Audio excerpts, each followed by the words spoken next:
Hello, everyone, and welcome to tonight's virtual event with Brookline Booksmith, featuring Alyssa Wood, Windyka, and Heather Kapplow for their book, 111 Places in Boston That You Must Not Miss, in conversation with Cristina Quinn. My name is Adam, and I'm a bookseller at Brookline Booksmith in Brookline, Massachusetts. If you're familiar with our store, welcome back. If this is the first time you're hearing about us, welcome.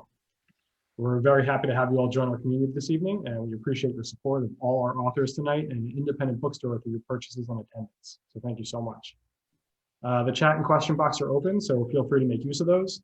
Remember to set your chat to all panelists and attendees so you can talk to other attendees. And please make sure to drop your questions into the Q&A box at the bottom of your Zoom window so they're not lost in the chat. Please note that Brookline Booksmith has a strict policy against abusive behavior and language, and at our discretion, any attendee can be removed from an event for partaking in such behavior. But we know you will not do that. I'm beyond pleased to have Cristina Quinn here to moderate tonight's event. Cristina is a Boston-based journalist for WGBH News. She has covered public health, science and technology, and how they interact with shifting cultural norms. Locally, her stories air on WGBH's TV program, Greater Boston, and its local radio broadcasts of Morning Edition and All Things Considered. Thank you so much for being here, Cristina. Happy to be here. And of course, the stars of our show tonight, Alyssa, Kim, and Heather. Alyssa is a New England-based photographer specializing in event and documentary photography. She is a graduate of the New England School of Photography, graduating with a major of portrait and editorial photography, and spent 4 years living and photographing in Boston. Kim fell in love with Boston while growing up in nearby southern New Hampshire and has never become tired of the city's beauty and historic charm in the 12 years she's been living there, since attending Emerson College. A full-time copywriter with experience in multiple industries, including travel, tech, and fashion, she's also written pieces for The Atlantic, New York Magazine, McSweeney's, and more. And Heather is one of the rarest kinds of creatures you find in Boston, a native Bostonian. A visual and performing artist, as well as a writer, Heather travels frequently for projects in both spheres and has a deep understanding of what it's like to be a newcomer in an unfamiliar city. It's among Heather's life goals to make Boston a more welcoming place, as well as to throw spotlights on Boston's many nuanced subcultures. It is a pleasure to have you all here with us tonight. Ladies and gentlemen, please welcome Alyssa Wood, Kim Windyka, Heather Kapplow, and Cristina Quinn. Okay, thank you. So this is, I think, my new favorite book. And I think it's weird to say that about a guidebook. I mean, look at all the little, markers I've made here, because as somebody who has been in near captivity for the last 14 months, like most of us, I'm very excited to re-enter and re-engage with a city that I thought I knew. And lo and behold, thanks to this new exciting book, I realized that there's so much about the city and its surrounding areas that I don't know. So I just want to dive right in here. I have a pretty big question that, as I was going through this, because, I think as Heather, because you are also a Boston native, many Bostonians like to think that they know everything about Boston. And as it turns out, that's usually not the case. So as somebody who's from Boston, what did you think when you were working on this book? And this question is also for all of you. Like, how does one go about writing a guidebook, especially when you are very familiar with the area, thinking that you know more than, as it turns out, you actually did? Well, Cristina, you're also a native Bostonian, and I can tell by your Massachusetts sign behind you. But I think, there is this combination of like things that you might know about that other people don't know about because you've been here a really long time, or just, I think someone who's a relative newcomer also discovers things. By relative, I mean like who hasn't lived here as long as me, not necessarily brand new. You discover things that that someone who's been here a really long time wouldn't have thought to look in that direction. So I'm constantly learning from people who arrive here about things I didn't know about already. But I would definitely say that this book has involved some discoveries that were totally bizarre and unexpected about Boston. I mean, like, there's a lot of things I know about Boston and its history, but some of the things that we uncovered in this project were just like bizarre and completely unknown to me before we started working on this. And well, I'll talk about some of them, but I want to hear how other people answer this too. What about you, Kim? Another interesting part of the process was kind of thinking about things I've seen and was curious about and looking deeper into them. For example, like the Dutch house in Brookline, I've always driven by it and never bothered to kind of look into what that was all about. So when we were kind of culling places for the book and, learned the story of that, it was just kind of eye-opening because there were so many things like that when you just in your day-to-day life like pass by things and just don't even know the story behind them. So when I first started taking on this book, someone said to me, "Oh, you're definitely going to include Cheers in the book, right?" And I was like, "Oh, no, it's not that kind of book. We're going deeper than that. We're finding things that you've never heard of before." And my experience with it, unlike, maybe the writers too, but I had to go to every single place in the book. And so for me, it was like I was working through the book and finding these places. Some of them I really had to work hard to find. And one of the things to mention, the thing that I learned a lot about Boston is that they have plaques for everything. And we do have a lot of plaques in our book, and they tell great stories, but some of them are so hidden. They're there, you walk by them, you don't even know they're there, but to have someone point out to you something that happened in this spot, it's really quite interesting. And a place that you're, walking by every day has a story behind it. Yeah, I would say I've become an obsessive reader of plaques, like everywhere I go now since starting on this project. Well, that was one thing that really struck me reading this book was there were so many amazing things hidden in plain sight. And that's the beauty of it, because reading this, I was thinking, wow, I'm going to be re-entering Boston, the greater Boston area with this new lens, this fresh new lens. And it's exciting because, after a while, when you've lived in the same place for so long, you become so comfortable and familiar, you forget to look for those new things or to forget to be exploratory. So it's really cool to be like, oh, this has been here all along. And to your point, there are a lot of really interesting stories behind these places. So I would like to know if there were any particular places while you guys were working on this book that you were like, oh, that are very close to your heart, that have particular meaning, that are just, that have a special place for you in your heart, or if you just think it's just completely bonkers too, all of the above.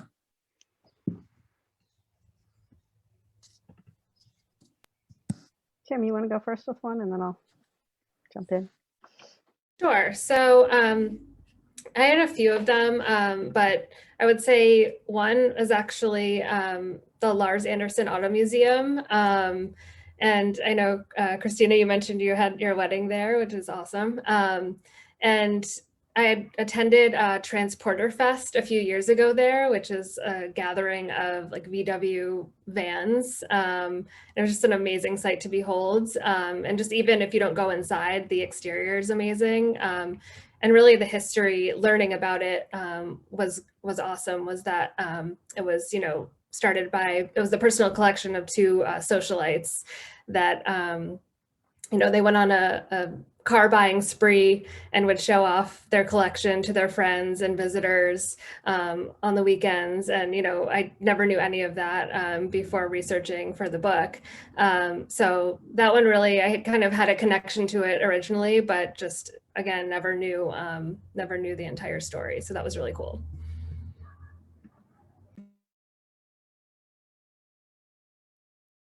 Anybody else want to weigh in? I actually would like to add that the Lars Anderson Museum is a wonderful place to get married and shockingly reasonable. So those are my 2 cents as somebody who was like, wait a minute, I can get married here? And you have the amazing park, and yeah. And they do have really great car shows there. I have to say, like their exhibits that they change periodically are also really cool and worth checking out. Places close to my heart. Well, I was going to tell you like some quirky stories, but I'll tell you a place that I just discovered during working on this that is sort of now close to my heart conceptually, which is the Garden of Peace, which is a garden behind the State House, so downtown, that's meant to commemorate the lives of Boston's murder victims. I've got some heavy stories tonight, but that's one of them. And it's very artfully designed, and it was sort of pulled together by a group of mothers, which I think is really beautiful. And it's a place that sort of like there's just stones, this path that winds around it, and a fountain and a sculpture. But each of the stones has someone's name and birth and death dates in it, and then on it, carved into it. And then you can, and it's sort of like this oasis in the middle of the city, you know. But if you want to know more about people, you can, you know, go to a website that tells you who each person was, and they're really like not who you would expect. It's like a huge range of folks from all walks of life. And it's just, I sort of like that you can encounter this contemplative space in the middle of downtown Boston. It's a bit heavy, but it's also really a beautiful, peaceful place to be.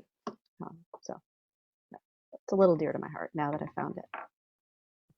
I'd like to add that this book is so well written. Every page, I mean, you really don't waste a line.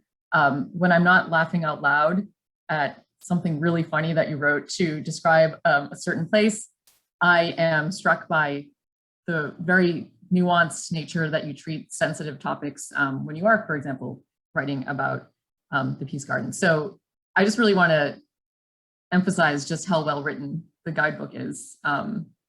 Like every single line, I just love that every single space is accounted for and you really delivered. So thank you for that, because it's really nice to be able to capture capture a city and its surrounding areas.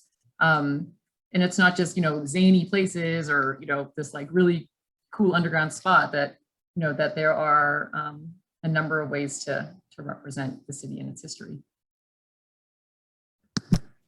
Thank you. And actually, I was just going to say that was kind of a challenge, but a good challenge too, because each chapter is so relatively short. You know, it really forced us to get to the main, you know, what was the meat of the story for each place, and what do we want people to take away from that. So it was an interesting experience. And we do, I mean, just structurally, like there are these sort of main entries, and then each one has directions and like a little tiny tip of someplace else that's related or nearby. And so we do actually have cheers in the book for anyone who really needs to see it or be there. It's a very sidebar mention at the bottom of the directions to the Ether Monument, which is nearby. But we understand that it's important to include it. It is, yes, it's a cultural touchstone. Alyssa, did you want to say something? I was just going to answer your question about one of my favorite spots that I didn't realize was near and dear to my heart until I went back. But oh, suspenseful. It always happens right when they're about to say something very interesting. am I here? Yeah, there you are. You're back. Okay. So I was just going to talk about the Garmin District. I had been there throughout college with my girlfriends for Halloween and just different outfits shopping. And when I went back to photograph, I actually got to bring my 10-year-old daughter with me. And it was right around Halloween too. So we kind of did that all over again as an adult with my daughter. So it was really fun and kind of cool to revisit it as an adult. And it's a fun place. It is a fun place. Closed by the pound. I mean, what's better than that? I have fond memories of going to Harvard Square after high school, like at the end of the day, and occasionally skipping swim practice just to go to the Urban Outfitters basement in the Garmin District and Una's.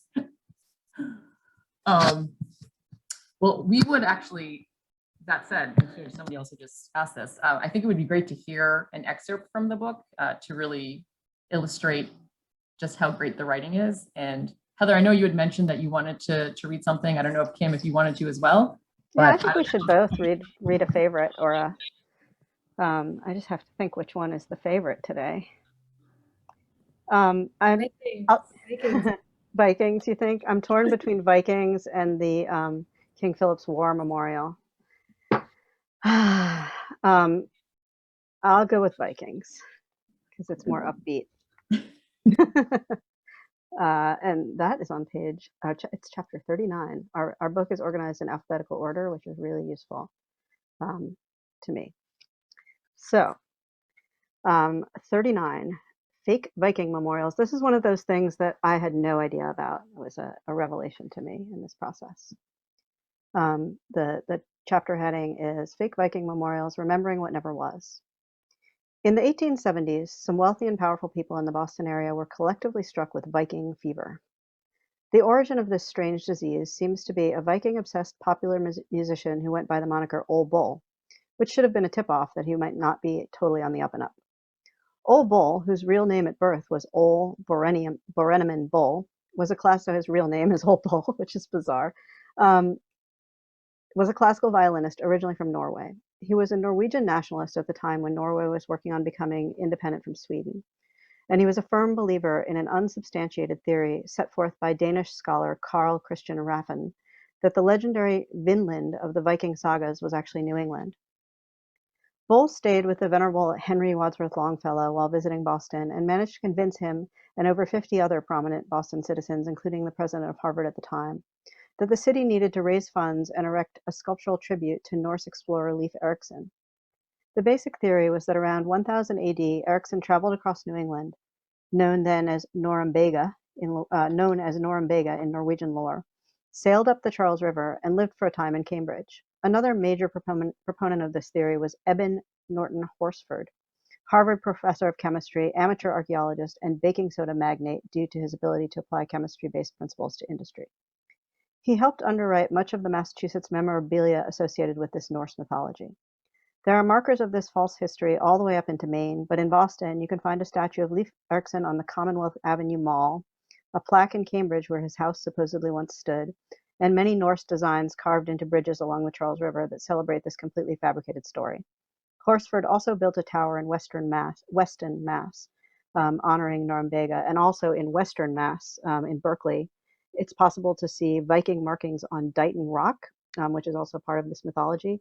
And there's a small museum that's devoted to not one, but like multiple strange theories associated with the rock and the markings. So that's the Viking, the false Viking history in Boston. This is the best prank ever.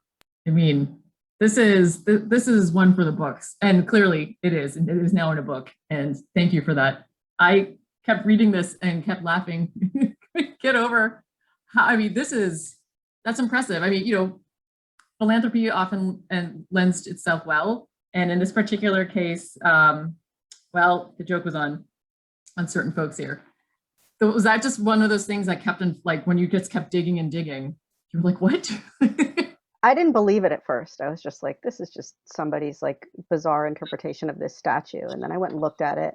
And then I went and looked for the marker in Cambridge. And then I was like, okay, someone really believed this. And then when I found out the guy's name was Ole Bull, and that he was just like this touring violinist who convinced all these gentry to buy into this. And then the baking soda, it just got weirder and weirder. And I was like, I think we should put it in the book.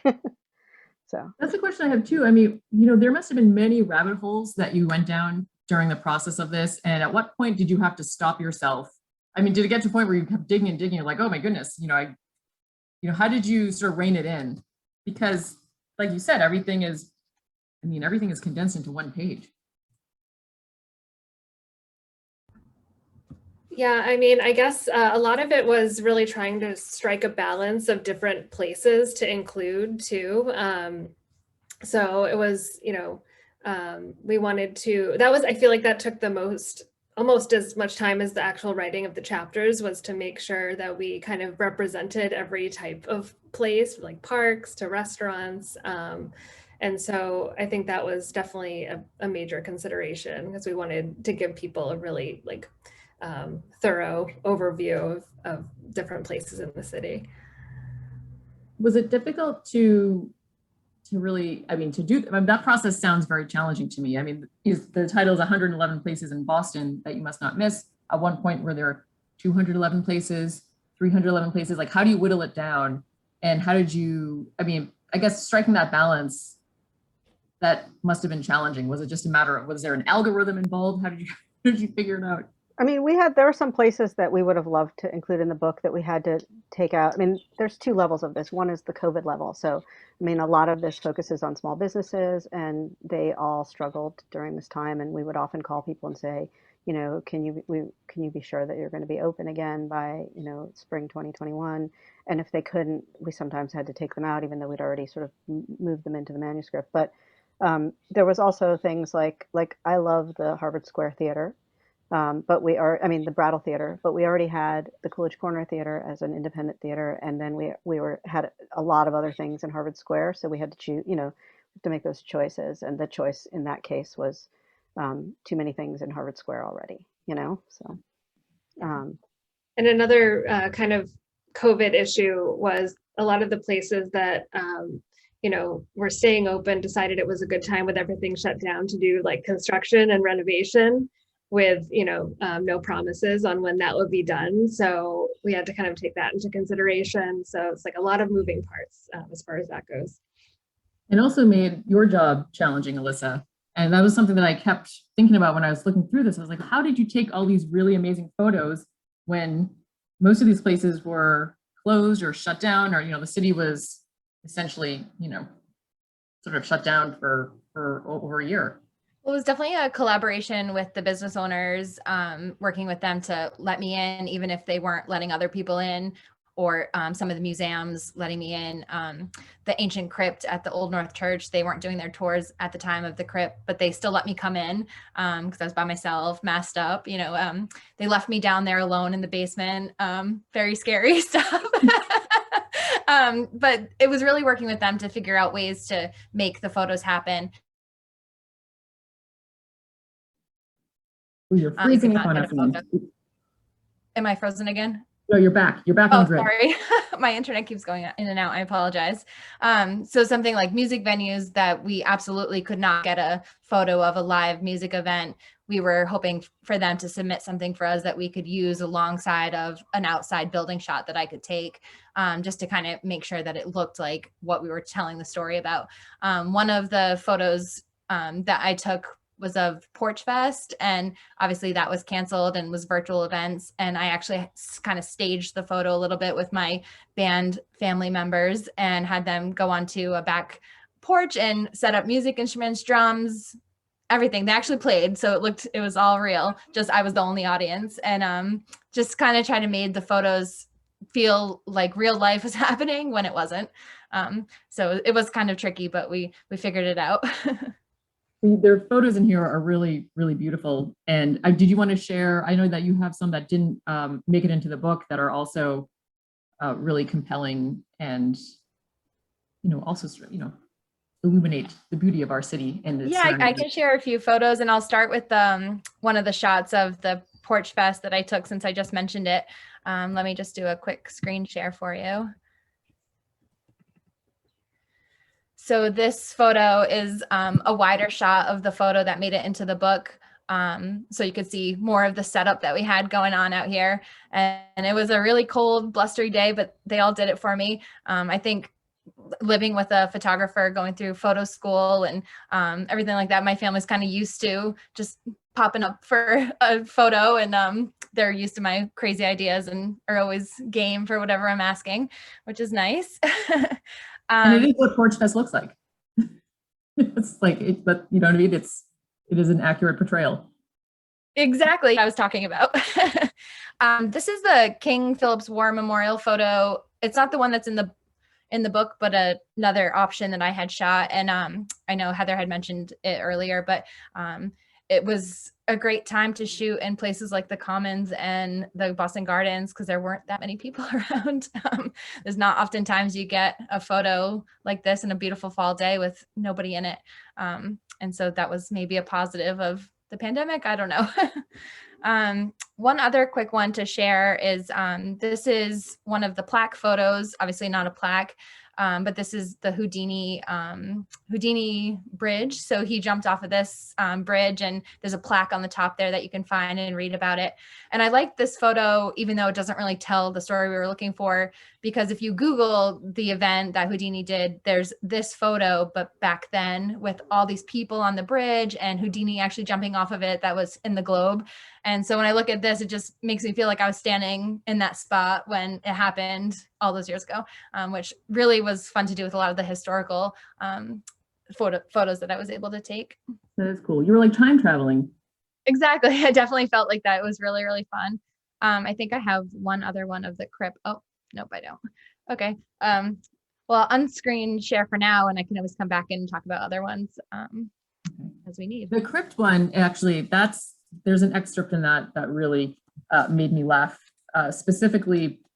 And I think many people know that the North End has the North Church, the Old North Church, and they had a crypt down. They still have it down below, but I mean, I feel like one of you should read it if you have it at the ready. It's page 18, but it's just so good. It's just so funny. And it really brought me there. It brought me to that moment. I don't know if that would you, Heather or Kim, do you want to do it? Yeah, that was me, so I can read it. The subheader, which was probably my favorite in the entire book, is Mo Bodies, Mo Problems. The North End is known for having some of the best Italian food in the city, but there are more than 1,000 bone-chilling secrets lurking below those plates of linguine. In the 18th and 19th century, Boston was experiencing a serious shortage of land for burials, and desperate times called for legally and sanitarily questionable measures. Beginning in 1732, several brick tombs, 37 in all, were built underneath the Old North Church to house coffins for those who paid a fee. However, with space at a premium, the tombs didn't stay empty for long. Despite the fact that some of these graves were privately owned, the church reused them, even dismembering skeletons to fit more bodies, a practice that seems unscrupulous now, but was common back then. Giving new meaning to making the most of your space, a group of British soldiers who died during the Battle of Bunker Hill were packed into one tomb, and any non-parishioner who shelled out $10 could be squeezed into another. With a grand total of 1,100 bodies, you don't have to be a mathematician to conclude that these corpses were way too close for comfort. So many interred remains in such cozy quarters also led to an unpleasant odor that even the best eggplant parmigiana couldn't mask. With the addition of ventilation, the stench eventually began to seep out and threaten the health of churchgoers and neighborhood residents, causing the city to mandate that the crypt be sealed in 1853. Not wanting to lose this lucrative income stream, the church ignored the requests and kept on crypting until they were finally forced to end the practice once and for all in 1860. While the tombs remain sealed for everyone's sake, you can get up close and creepy with them on the church's behind the scenes tour and learn more about the unlucky souls who found their final resting places in one of the hottest subterranean spots around. Eggplant parm will never be the same. One thing I just wanted to note that I remembered when I was reading this is that I can't exactly remember how I phrased it originally, but the process of putting multiple bodies in one tomb. I had run the chapter by the Old North Church, and they kind of, clarified that apparently it was very common back then. So that I ended up changing it because I actually didn't know that, so it was kind of an interesting thing to learn. Yeah, I think it goes back to old Europe too, right? They had to rent space. Families had to rent space, so that means they would take out the corpse, put a new one in for the service, and but what's interesting too, reading that chapter is there's a shortage of burial space today. I mean, the problem hasn't gone away. It's a perennial problem. There are some innovations being done to address it, depending on where you look, but it's an interesting problem because, well, that's certainly a certainty for all of us. Right. You mentioned a lot about plaques, and there was one thing in this book that I learned that I was sort of embarrassed that I hadn't known about, and maybe you can make me feel better about not knowing about it. And it was the Aerosmith apartment. Specifically, the fact that the song "Moving Out" was written or recorded in that apartment, and it's about them moving out of that apartment. And I really love that that is what's stated on the plaque outside of the apartment. But perhaps you could just take it away and sort of describe for our viewers here what the significance of this is. Yeah, I can take this one. This is a green plastic plaque mounted on a benign looking apartment building on Com Ave on the Allston-Brighton line. And, Allston goes by the name Rock City, and Boston has a long history of churning out amazing musicians, and many of them rehearse in buildings such as this one. And some of them are crazy enough to live all together, which is what Aerosmith did in this apartment. So, they could practice and discuss their work all day and all night. And this is it was tight quarters. And so when they did kind of move on up, they moved on out, and they wrote this song about finally saying goodbye to this tight little place that was, probably bittersweet but they were ready to move beyond.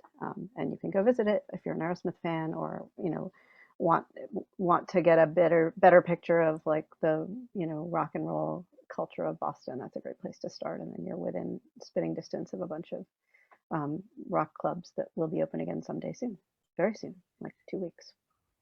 I just had a quick comment about this photo that I took there, because as Heather mentioned, it's very nondescript. It's not like a glamorous apartment as you think of Aerosmith. Rock and roll is just there. And when I went to do the photo, actually 2 people who lived there were sitting on the stoop and kind of looked at me a little crazy when I showed up with my camera and started taking pictures of their house. And I was like, oh, well, Aerosmith lived here. And they were like, oh yeah.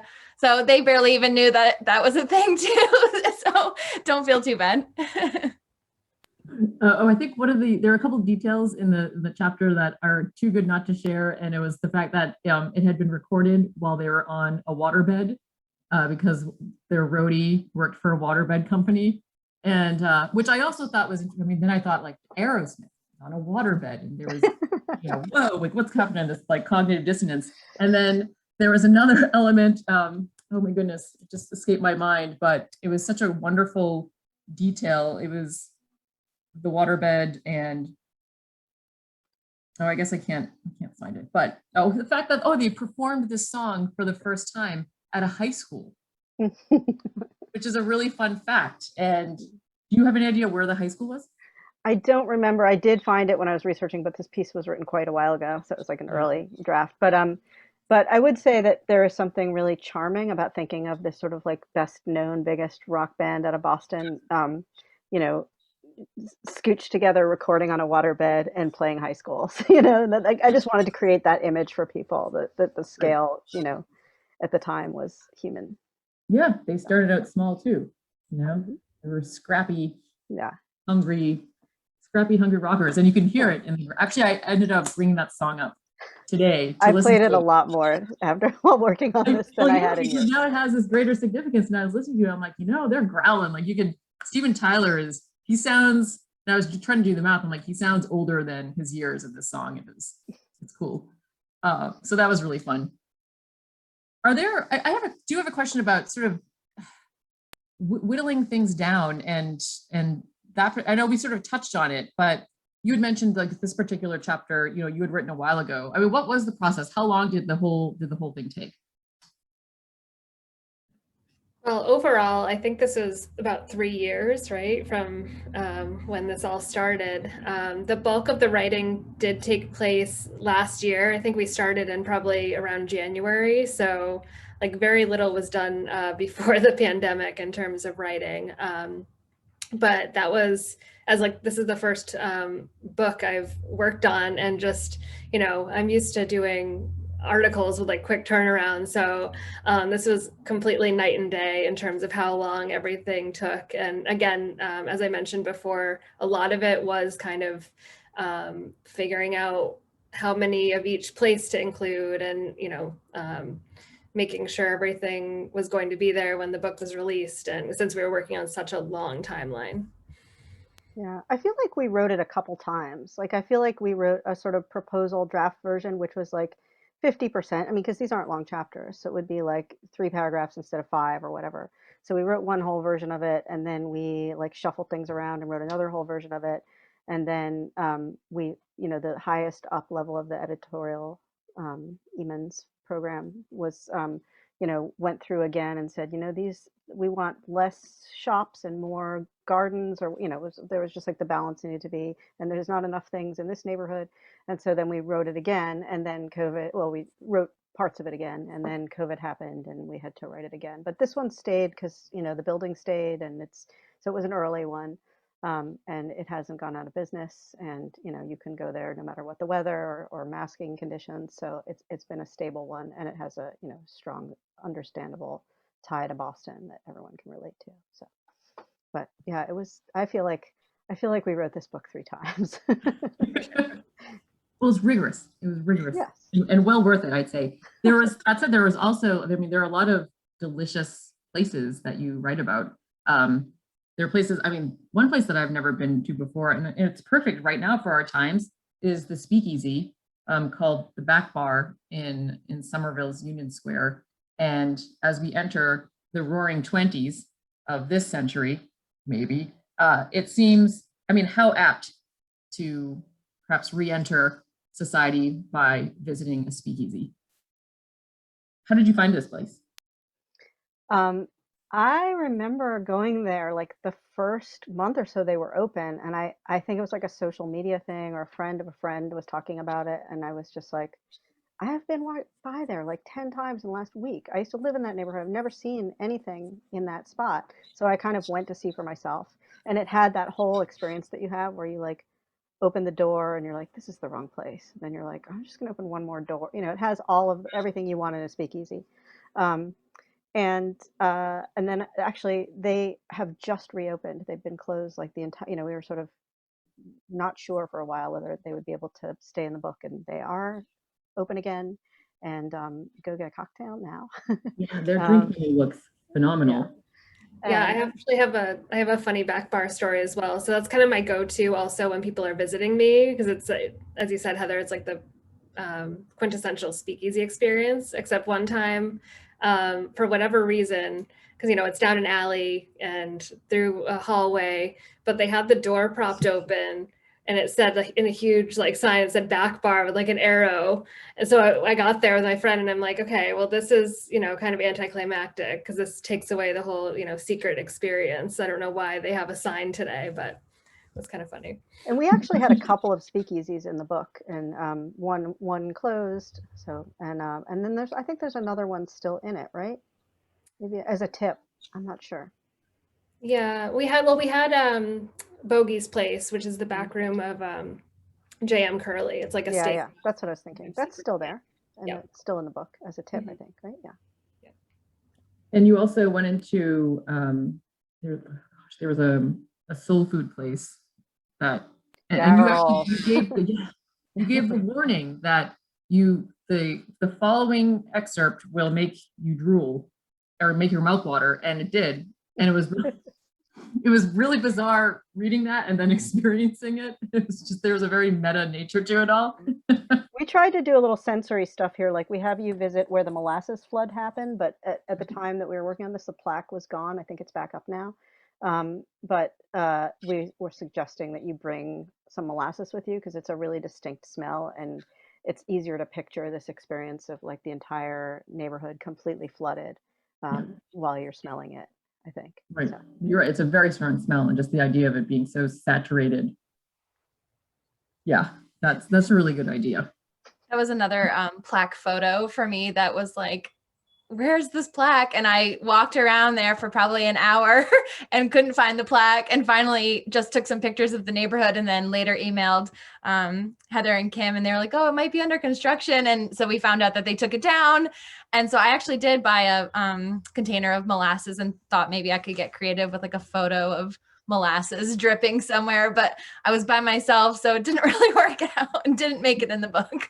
Yeah, I kept looking for that plaque too. I was like, I'll tell you exactly where it is, and I went down there and I was like, it's not where it was at all. But I do It might be believe back that now. I don't know. Yeah, this is part of the Harbor Walk, and the whole Harbor Walk has been under construction for most of the last 6 to 8 months, maybe longer. So I think it's starting to come back like right now. I am drawn to totally bizarre history and trivia. And one story that I was not familiar with at all, it has to do with the sacred cod of the Massachusetts State House. And perhaps you could read that chapter. Would that be Sure, I amenable? could read that chapter. Find it. It's all true. Makes it so compelling. And we could not get into the State House to photograph it. So the outside photo is one that Alyssa took, but we had to work with the cod keepers to get a copy of the cod, a picture of the cod.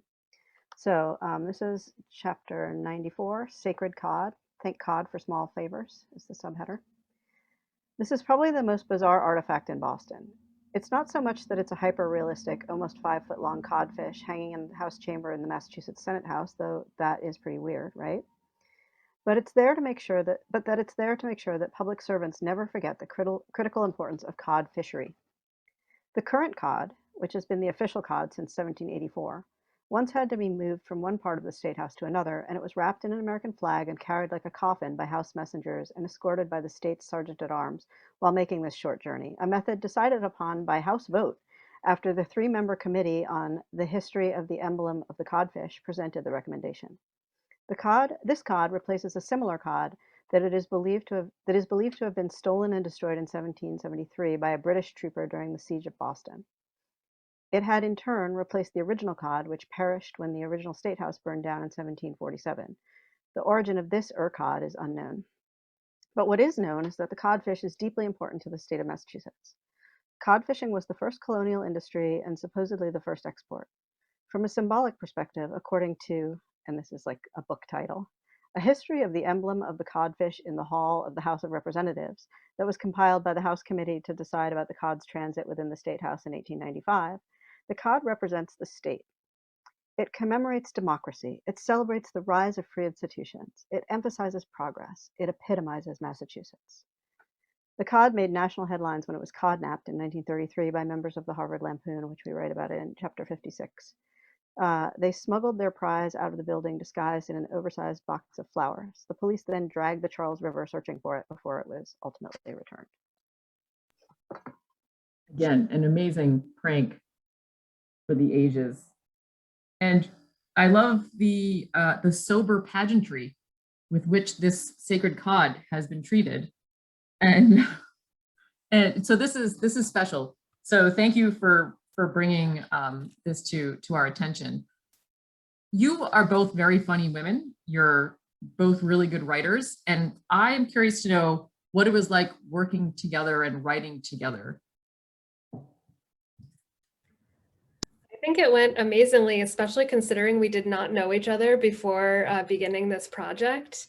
And one of the kind of amazing things that I think we both discussed and our editor mentioned is that our writing styles worked so well together that we couldn't even, like sometimes if we had to go back to a chapter, like we had to double check who actually wrote it because you couldn't quite tell, which, you know, I think is a great sign because we didn't want it to be, you know, sounding completely different from chapter to chapter, which, you know, you run the risk of working with anyone who's not, you know, if you're not writing the entire book yourself. So I think it worked out beautifully. And I feel like you inspired me, Kim. Sometimes I would be like, I don't know if I want to go like whole hog into this, like, you know, metaphor or joke. And you would do it in the chapter before, and I can do it. You know? I love your ability to kind of like run with a running joke, or sort of like, you know, dig the knife a little bit deeper into something silly. So and also I think we bring these like different kind. We have like appreciations for the same kinds of things, but we each bring really unique, I don't know, favorite areas and focuses. So yeah, and to your point before about like the sensory experiences, like I love that you would like suggest, you know, you would just bring things to life so beautifully in like the descriptions in a way that I wish I could. So.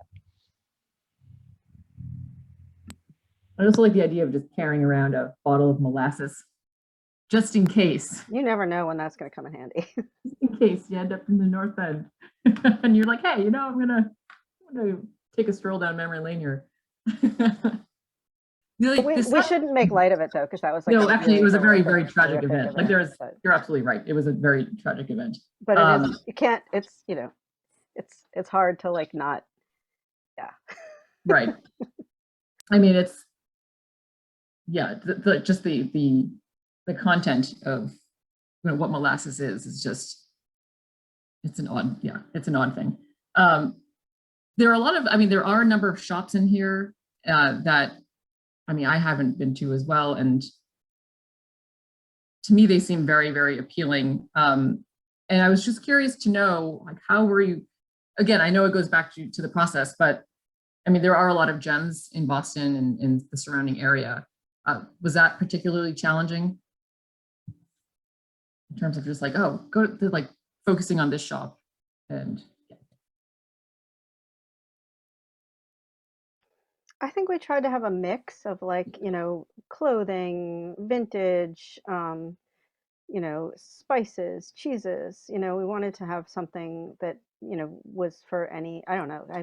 I'm not sure how I think we just had a list and then we kind of tried to balance things out. And we were also thinking about neighborhoods, like making sure there was something, um, a shopping thing in every of the neighborhoods that we sent people to. Does that make sense? There's also a lot more places that we couldn't make primary chapters about. We wedged them into tips, which are those little one-line blurbs underneath the directions. Right, there are a lot of great tips in here. We do have a question here in our Q&A, which I'm going to ask. It's a really good one, and it sort of ties into this, which is, how did you decide how far out to consider for the book? This is a question from Sydney Neugebauer. So this person asks, places accessible by T within a certain radius, etc. So yeah, how did you create those parameters?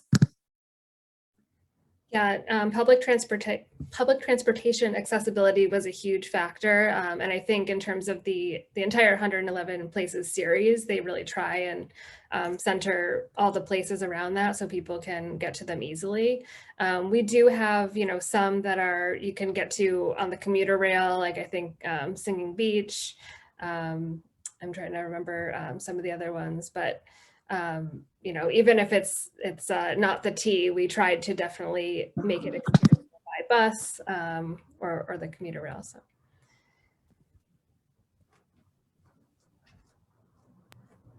Now, as we're entering the summer months, kids are going to be coming out of school, and I am a mother of two, and I am curious to know if there are any particular places that you think, yes, take your kids to these places.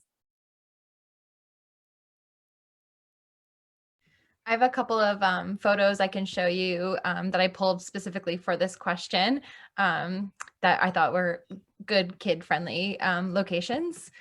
Not all that are in the book because there's a bunch, but this is the bear pens, the abandoned bear pens, and this is right in a big park, and it's also next to another chapter in our book. So it's kind of a, you can have a picnic, you can make a full or half day depending on how old your kids are at this place exploring around.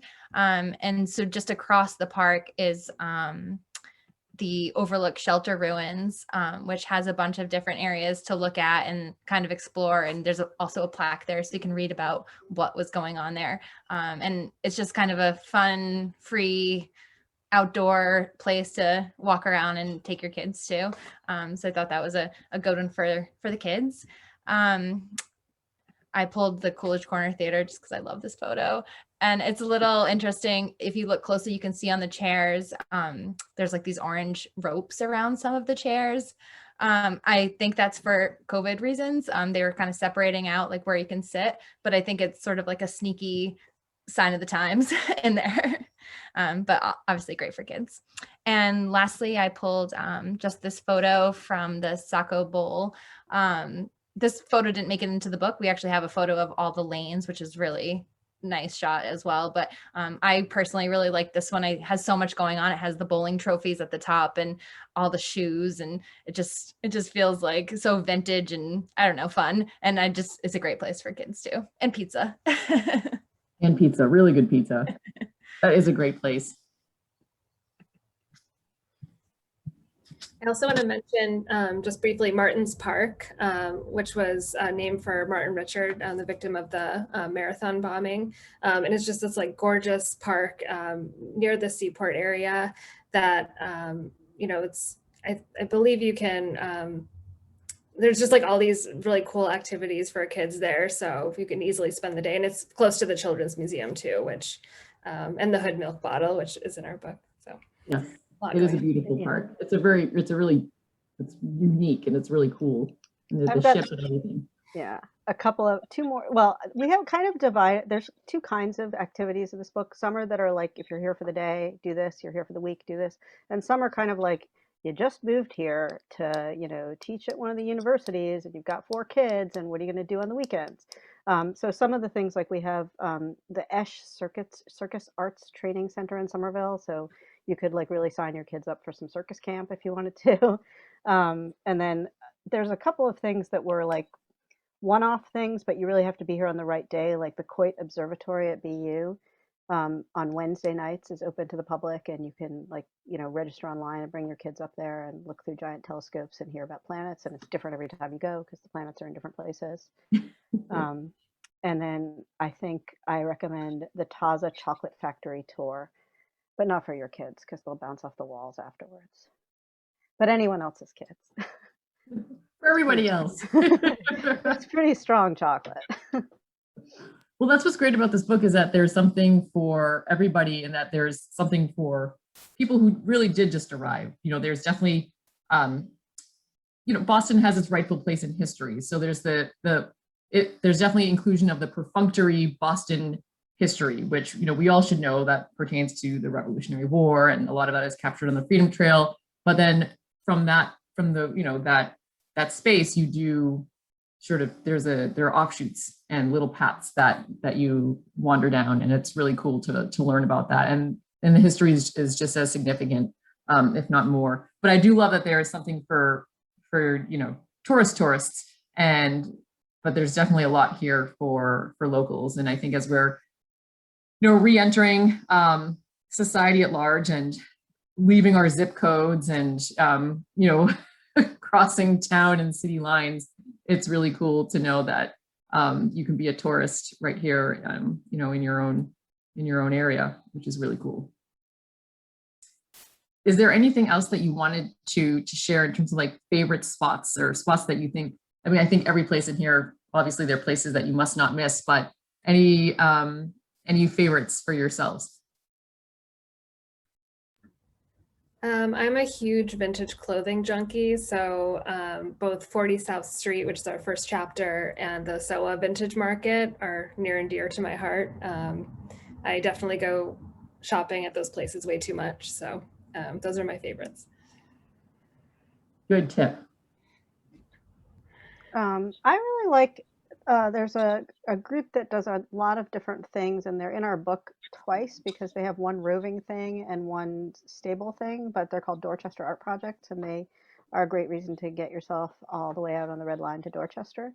They have both a sort of marketplace kind of shopping center of alternative DIY things, and then they also have live events and an art gallery, and they publish a little newsletter about what's going on in the city. So there's sort of a lot going on there, and they also do a lot of political organizing. So there's kind of something for everyone who wants to sort of engage with the city in a deeper way. It skews towards the younger person side, but I think they're very open space and welcoming space for people from any walk of life. It looks like a really cool place. Yeah. And as someone who grew up on the Red Line in Dorchester, it's not that much of a hike. Not at all. It's very convenient. It's right across the street from the train. You can eat amazing Vietnamese food, any place in that area, and be really, really happy afterwards. Yes. And, yeah. Or, get hyper caffeinated from some Vietnamese coffee Exactly. as well. Alyssa, what about you? I was trying to decide between two chapters that I didn't know about before jumping into this project, but one of them is chapter 31. It's another plaque, of course. It's the death of Quentin Thompson plaque in Cambridge.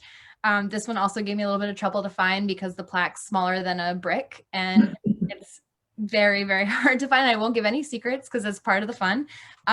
But once you did find it, even when you do find it, it doesn't really give you much information what's happening there unless you read the chapter or you beforehand know about it. It just has his name, Quentin Thompson, a date, and it says drowned in the fading of honeysuckle.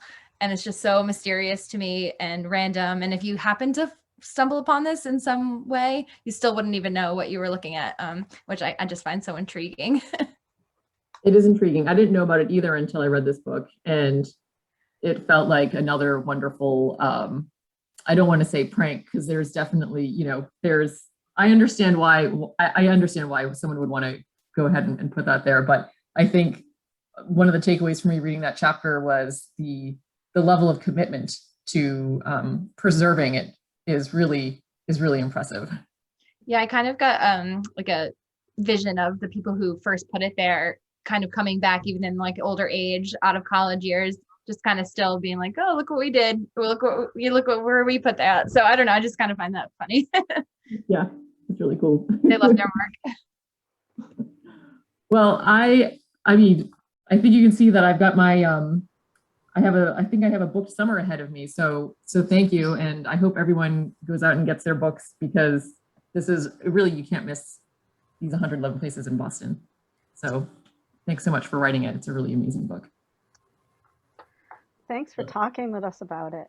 You helped draw out some of the great like pieces of writing it that I've, you kind of relive it as you bring these things up. So it's really My pleasure. This is fun. That was absolutely amazing, everybody. Thank you so much. I can't wait to check out some of these spots now that we can actually go outside and be in the world again. That's going to be one of the first things I do. So thank you all. I just want to let everybody know that if anybody is still interested in buying the book, you can go back to the same page that you registered for this event. You can still grab a copy of the book through there. You can also go to brooklinebooksmith.com or just come on into the store. We have the book prominently featured in our travel section. So yeah, please come on by. But just in closing, thank you, Cristina, so much for moderating. And thank you, Kim, Alyssa, and Heather for that wonderful talk. Thank you so much. I hope everybody has a great evening. Take care. Bye. Have a good one. Thank you.